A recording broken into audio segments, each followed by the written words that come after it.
ಒಬ್ಬ ಬಡ ರೈತನು ಸಣ್ಣ ಹಳ್ಳಿಯಲ್ಲಿ ತನ್ನ ಕುಟುಂಬದೊಂದಿಗೆ ಸರಳವಾಗಿ ಬದುಕುತ್ತಿದ್ದನು.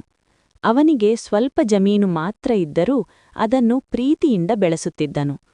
ಮಳೆಯಾದರೆ ಬೆಳೆ ಚೆನ್ನಾಗಿ ಬರುತ್ತದೆ ಎಂಬ ಆಶೆಯಿಂದ ಪ್ರತಿದಿನ ಶ್ರಮಿಸುತ್ತಿದ್ದನು.